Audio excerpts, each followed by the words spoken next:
Vice President Yemi Osinbajo has denied his planning to contest the 2023 presidential election, calling the speculation a mere distraction. Osinbajo disowned a website calling on Nigerians to join a volunteer group mobilizing support for his alleged presidential bid. He's urging people to stop these rumors and is calling on Nigerians to work with the government and to tackle insecurity. So we're joined now by our political editor, SUMNER SAMBO. SUMNER, good to have you on Newsnight again. So let's start with the Vice President. The road to 2023 seems to be heating up right away. So the Vice President is saying, nope, I'm not interested. Well, I just find it just too early? I find it very weird for Osinbajo at this moment to be saying that he's not interested in the presidency. There are lots of Nigerians who are fans of his style of leadership and they want him to come out. I think it's time for him to actually seek the permission of President Muhammadu Buhari to allow him to just test the waters, even if he's going to lose, because there's nothing there. I mean, we know he lacks the political structure in certain aspects. But if you have a group of Nigerians who actually believe in you, who are willing to canvass vote for you, because I mean, this group of people who are going around posting this and actually saying that, look, even if you don't have the structure politically, we'll help you out with it. If it comes to money, we'll help you out with it. So why is he shying away from it? I mean, well, a lot of people will say that he's not being man enough and it's not good for our democracy. He should test the waters also. Sumner, after being Attorney General in Lagos State, the most populated state in Nigeria, 20 million plus, 6 years being Vice President, he still does not have a political structure. You think that is what is missing? Or he's just trying to play safe? It's just the fear of Asiwaju Bola Tinubu, because he doesn't want to offend that camp where he actually came from, because the vice presidency was given to him on a platter of gold, considering that there were fears then that Tinubu had wanted the presidency. It would have been a Muslim ticket, which wasn't feasible. And of course, Buhari had to give the APC group from that part of the country the opportunity to produce the vice president, of which he benefited from it. So some people within that political camp will be looking at it as if he's trying to fight his benefactor, that's Tinubu. But if he has a lot of people who actually believe in him too, should he now say that after ascending the vice presidency for 6 years, going close to 8 years, that he should not become a man of his own capacity to challenge the status quo? Because there are some people that will tell you that they prefer him. Don't you think we even should be hearing already that Mr. President Muhammadu Buhari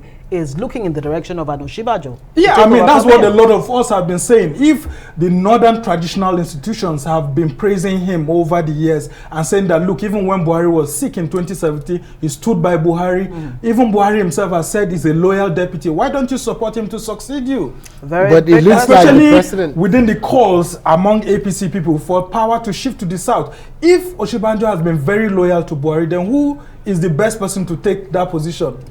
Well, we know that Buhari also owes his allegiance to Tinubu. So we are going to see how Tinubu will play this game alongside Buhari and then Osinbajo. But I can tell you a lot of people will feel disappointed if Osinbajo is kicked out of this race without giving him the opportunity to exercise his political rights. But if he has not even expressed interest, it then becomes a major issue, because he has to show. Well, a lot of people politically think that he's actually being pushed aside to give way for someone else. But I can tell you, if the APC is saying that the ticket is going to be open, just like we have seen the PDP saying their own ticket too may likely be open, despite the calls for the shift to the south and all of that, then I think everybody should aspire. But if he has chosen on his own volition to say he won't contest, there's a different ballgame. But we all know that Vice President Yemi Osinbajo would likely, in one way or the other, take a shot at this. Okay, well, 2023 is still further down the line, and a lot of things can actually change. Yeah, before I mean, then. we've He might seen all just the change his mind. coming. Yeah, but let's talk about the PDP governors backing the ban on open grazing. And you need to talk about this against the backdrop of former President Goodluck Jonathan saying that the southern governors and northern governors discussing all of this in silos is not even helping matters in the first place. Which is actually a very good talk. The Nigerian Governors Forum is there. And coincidentally, I find these southern and northern groups actually competing for public space as more of politics. Because if you look at it, in September 2019, the Northern Governors Forum had met and they agreed that ranching was the best way out of these farmer-herder clashes. And then you're not having the southern governors come and say, okay, look, we are banning open grazing and all of that. Don't forget that the Nigerian Governors Forum had come out last year to actually say that, look, we have agreed, was it last year or January, saying that ranching is the best way to go. Yeah, is the best form of solving this crisis. So if the Nigerian Governors Forum had agreed, then why are we having the Southern Governors Forum coming again to say that, look, we are banning open grazing? Because if you're ranching, it means you won't allow for open grazing.